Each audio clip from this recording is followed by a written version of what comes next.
Nosotros les vamos a presentar tres temas principales sobre la hidráulica básica. El equipo está conformado por José Alexis Sida Canet, Ramón Antonio Domínguez Mendoza y su servidor Carlos Alfredo Félix Córdoba. La materia Mantenimiento de Equipos Industriales es impartida por el ingeniero Omar Ulises Zamora Morales. Los temas del contenido son leyes físicas de la potencia hidráulica, bombas y actuadores. Energía.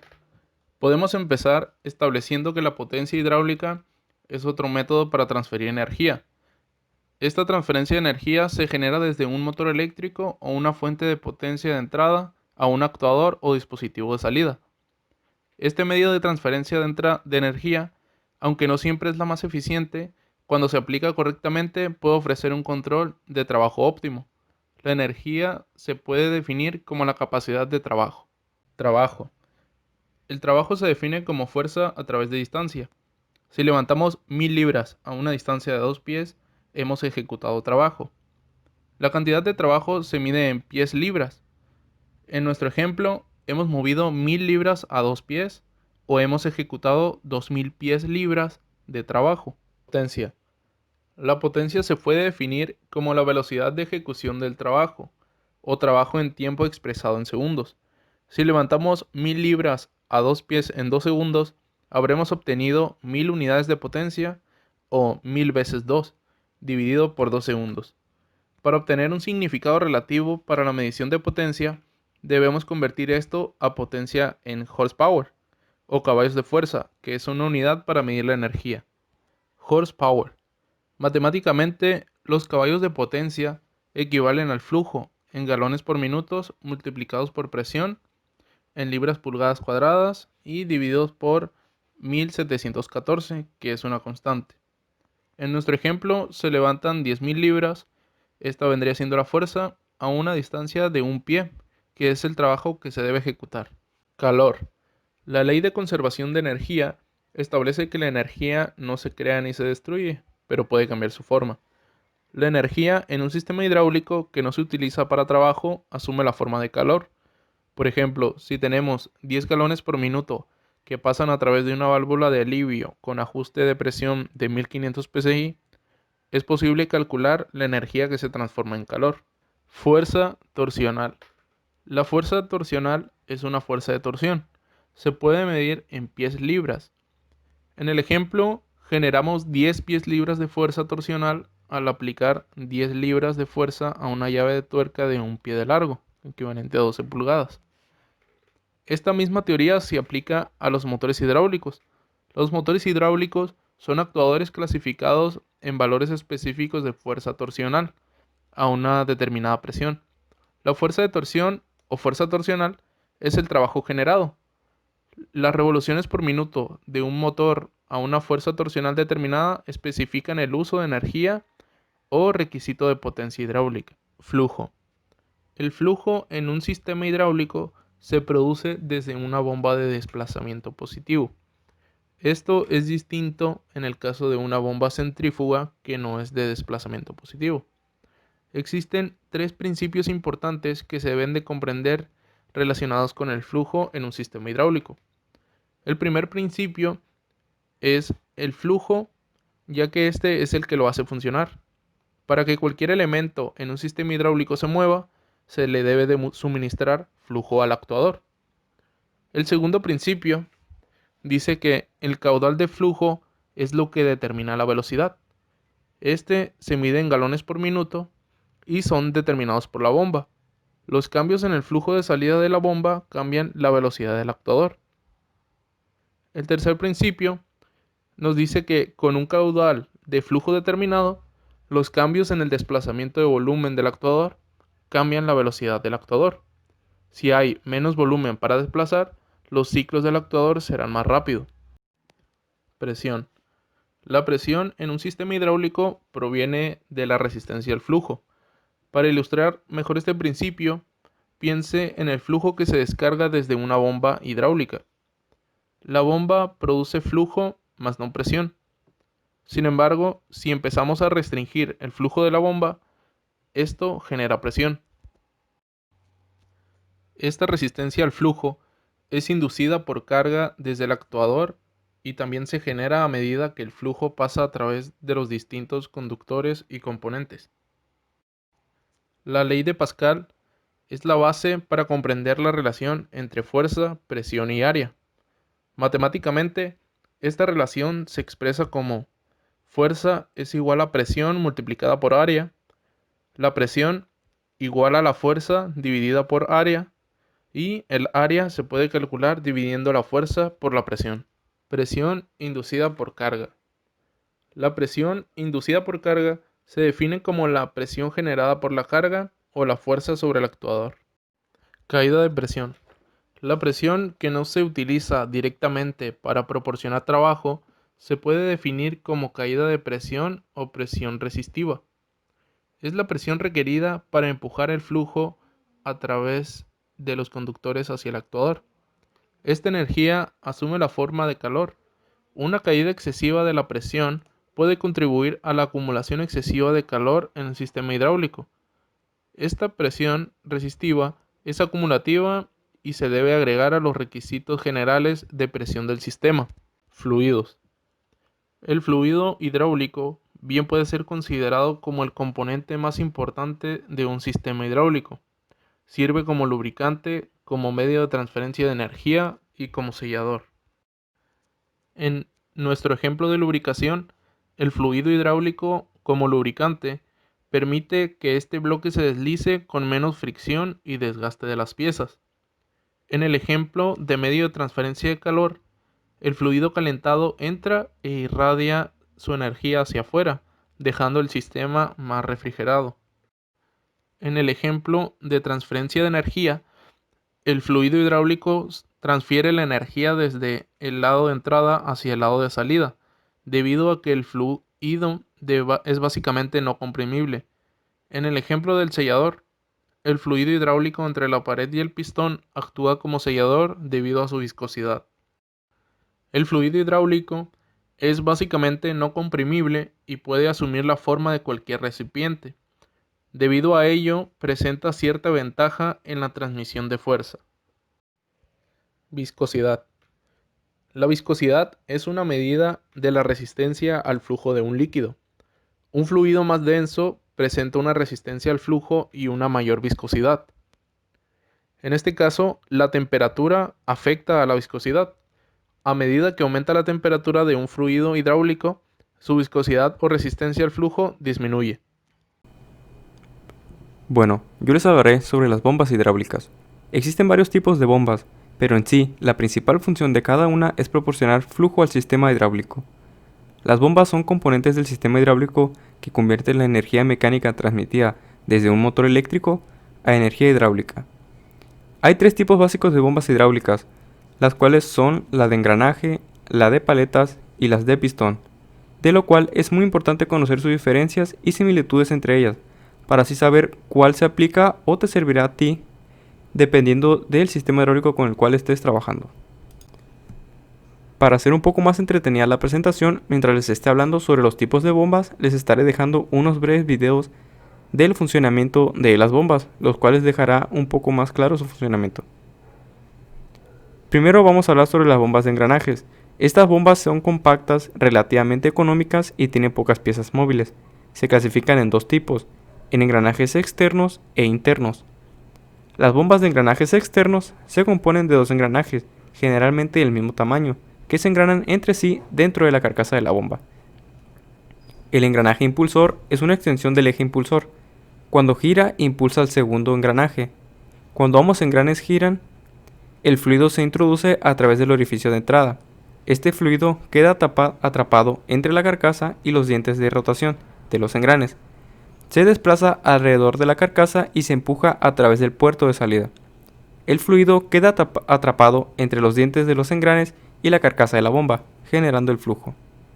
Las ventajas de esta bomba son que su caudal va de 1 a 600 litros sobre minuto.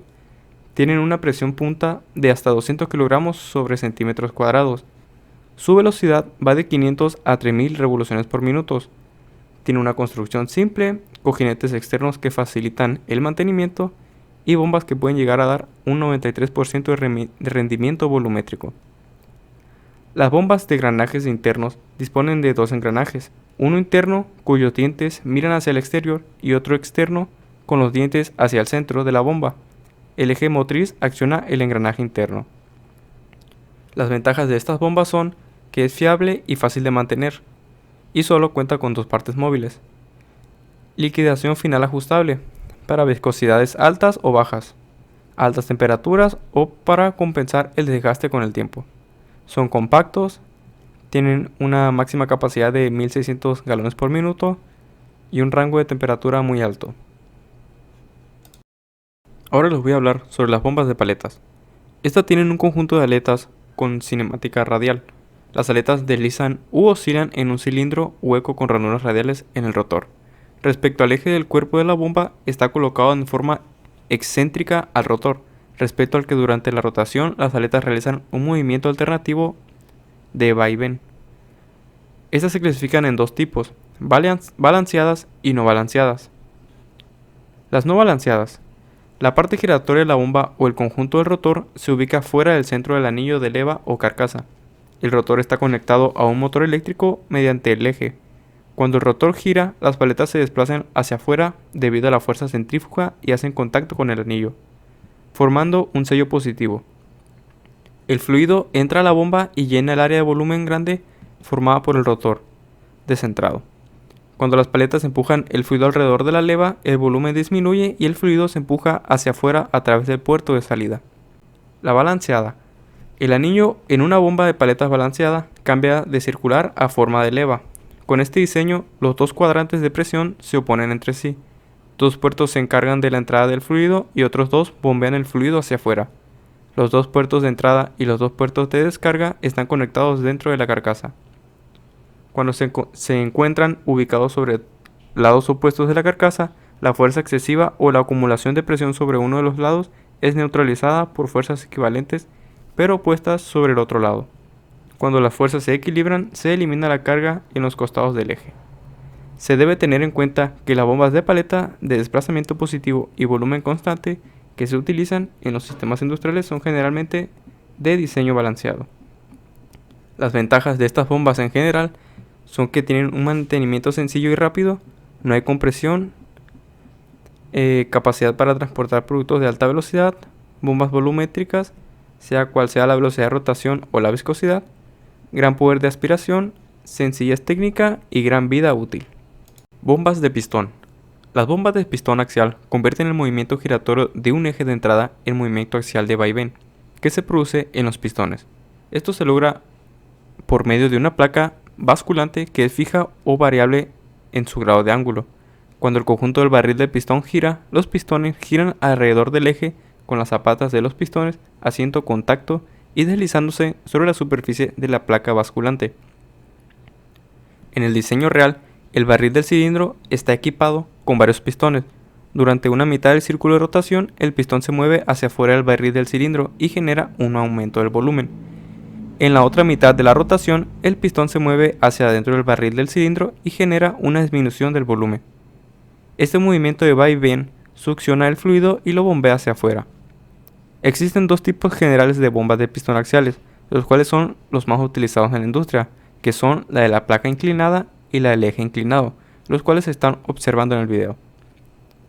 Las ventajas de estos tipos de bombas es su alta eficiencia, facilidad de operación a alta presión, son aplicables a varios tipos de controles y fácil conversión del tipo de desplazamiento positivo. Fija versus variable. Existen dos tipos de bombas hidráulicas de desplazamiento positivo. Una bomba fija que produce un flujo fijo en galones por minuto según las revoluciones por minuto del motor eléctrico, y está la de la bomba variable que puede variar su velocidad en galones por minuto mientras que las revoluciones por minuto de entrada permanecen constantes. Aunque el desplazamiento se mide normalmente en volumen desplazado por revolución, la salida se mide en galones por minuto, el cual se abrevia con GPM. Un ejemplo, un motor que gira a 1200 revoluciones por minuto impulsa una bomba de engranajes de desplazamiento fijo que produce un flujo de 5 galones por minuto. Los galones por minuto pueden cambiar si las revoluciones por minuto del motor cambian. Como se puede ver aquí en la imagen, pues está el motor que gira a 1200 revoluciones por minuto Y tenemos aquí nuestra bomba, la cual pues manda 5 galones por minuto.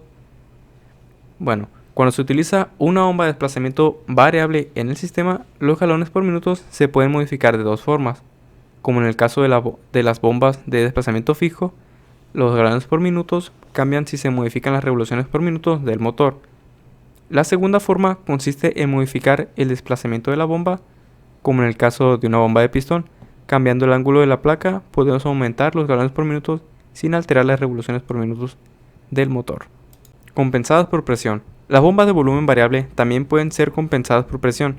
De los tres tipos de bombas hidráulicos descritos, es decir, la bomba de engranajes, la bomba de paletas y la bomba de pistón, solamente estas últimas dos pueden ser compensadas por presión, que son las de paleta y las de pistón.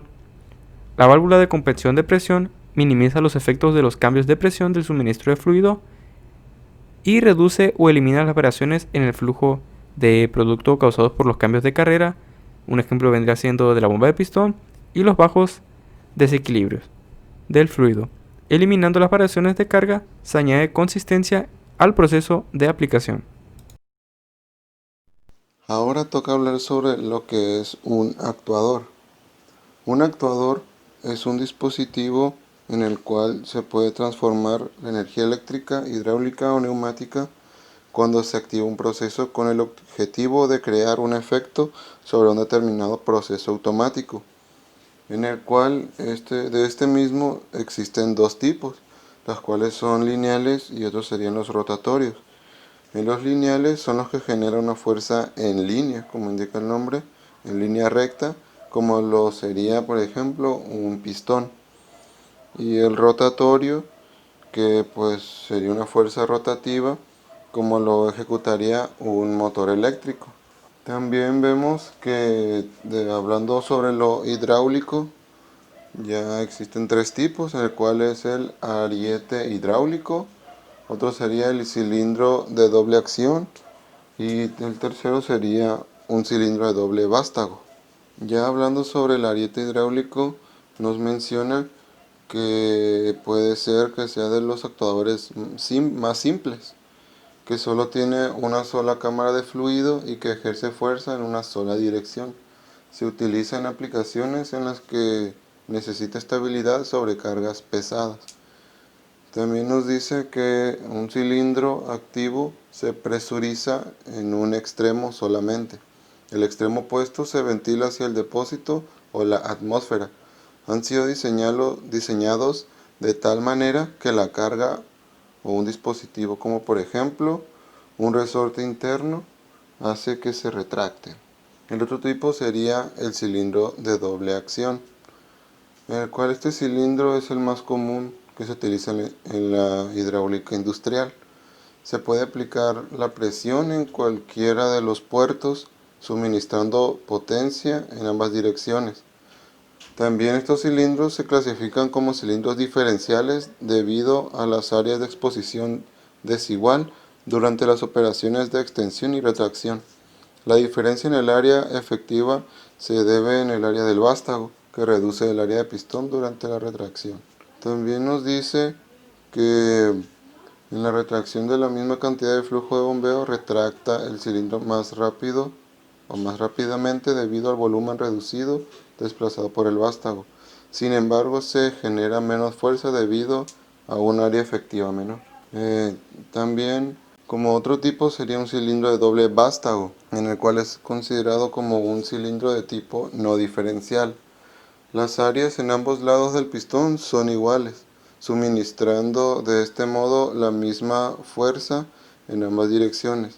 Este tipo de cilindro se utilizará, por ejemplo, para acoplar las cargas a ambos extremos o cuando se necesita una misma velocidad en ambas direcciones. Por eso se llamaría de doble vástago, que va en las dos direcciones.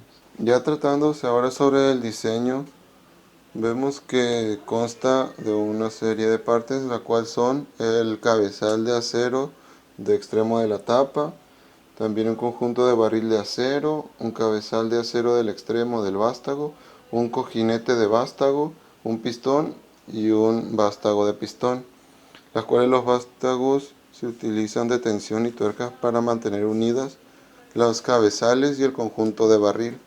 Los sellos estáticos mantienen la presión conjunta.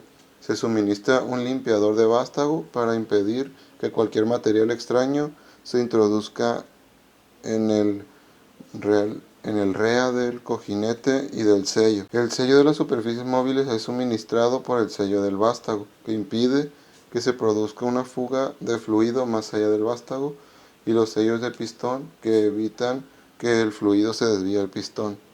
El fluido es dirigido hacia y desde el cilindro mediante el puerto de extremo del vástago y el puerto del extremo de la tapa.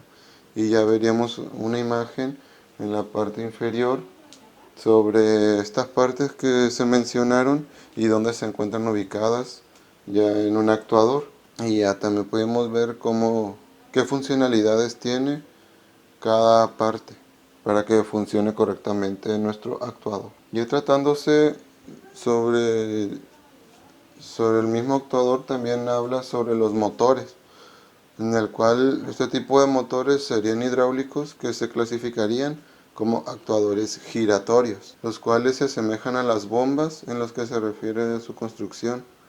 Y dice que en lugar de empujar el fluido como lo hace la bomba, el fluido ejerce presión sobre el área interna de la superficie del motor, en el cual éste desarrolla una fuerza torcial. La misma resistencia de la carga es producida cuando el flujo de la bomba genera un movimiento de rotación continuo. Como los puertos de entrada y salida pueden ser presurizados, la mayoría de los motores hidráulicos se drenan externamente. Ahora también hablando sobre los tipos de motores, se encuentran 4, los cuales serían motor de engranaje, sería el motor de paletas, motor de pistón y motor de pistón de eje acomodado, en el cual, primeramente hablando sobre el motor de engranaje, nos dice que es quizá ese el más barato si se le compara con los de paleta o pistones. Por su construcción interna es mayormente la velocidad, la cual quiere decir que son más de 600 RPM, así alcanzando velocidades hasta 6000 revoluciones por minuto. Ya sobre su descripción, consta de 2 engranajes de dientes rectos dentro de una carcasa con poca tolerancia y tapas laterales. Su funcionamiento sería que al entrar el flujo de aceite a la cámara de entrada, se generan fuerzas sobre los dientes que están más cerca para generar rotación, y de tal forma de que forman cámaras herméticas entre los dientes y la carcasa y las tapas laterales. Cada cámara transporta el aceite hasta la salida. Del tamaño de estas cámaras, que son de desplazamiento interno, y de la cantidad de aceite que entre, que es el caudal, va a depender la velocidad de rotación, las cuales son la RPM, y el torque va a depender del desplazamiento y de la presión. Otro sería el motor hidráulico de paleta, las cuales tienen un rotor con agujeros montado en un eje que acciona el mismo. Las paletas son estrechamente introducidas en las cavidades del rotor, se desplazan radialmente sellando contra el anillo. Este cuenta con 2 secciones mayores y 2 menores, radiales unidades mediante secciones de transición o rampas. Los contornos y las presiones introducidas se balancean diametralmente. La vida útil de este tipo de motor generalmente es más corta que la de uno de pistones, y por lo general tienen una capacidad limitada de baja velocidad. El funcionamiento de los motores de pistones es que el fluido a presión ingresa a través de un pin ubicado en el centro del cilindro para accionar los pistones hacia afuera. Entonces son presionados contra el anillo impulsor y las fuerzas reactivas generan rotación en el barril o cilindro unido a un eje. Este tipo de motores son muy eficientes, a pesar de que se requiere un alto nivel de precisión en la fabricación, que esto implica costos elevados de manufactura que por lo general tienen una vida útil más larga. Sobre el motor de pistón de eje acodado, indica que para las unidades de pistones axiales con diseño de eje acodado con 40 grados, los pistones están dispuestos en diagonal con respecto al eje de transmisión. Tanto en bomba como en motor se cubre todo el rango de desplazamiento de 10 a 130 centímetros cúbicos por revolución. La bomba ha sido desarrollada con un diseño y un estilo moderno para satisfacer la demanda del mercado en cuanto a placas y pistones de nueva generación diseñados con alto rendimiento de flujo, altas precisiones, con alta eficiencia y dimensiones muy pequeñas. Ahora nos dirigimos a la aplicación de este tipo de motores, los cuales los motores hidráulicos están clasificados principalmente según el desplazamiento y la fuerza torcial. Lo primero que se debe tener en cuenta es la fuerza torcial. Los motores hidráulicos se clasifican en pies libras o en pulgadas libras de fuerza torsional por un valor dado en PSI, generalmente pulgadas libras por 100 PSI. La fuerza torcial es igual a la carga multiplicada por el radio. Los motores de desplazamiento grande normalmente tienen un radio de mayor tamaño sobre el que el fluido hidráulico ejerce presión. Por lo tanto, generan mayor fuerza torcial a una presión determinada. Un motor hidráulico que está clasificado a 1 pulgada libra de fuerza por un PSI hace girar un cabrestante con un radio de 4 pulgadas. La carga es de 500 libras. La fuerza torcial requerida es de 2000 pulgadas libras. En base a la clasificación de fuerza torcial del motor, la presión operativa es de 2000 psi. El segundo plano que se debe tener en cuenta es el desplazamiento. Esto es necesario para determinar la cantidad de flujo requerido para hacer girar el motor hidráulico a las revoluciones por minuto requeridas. Y aquí pues vemos en la imagen pues el ejemplo de cómo es que se realiza esta descripción.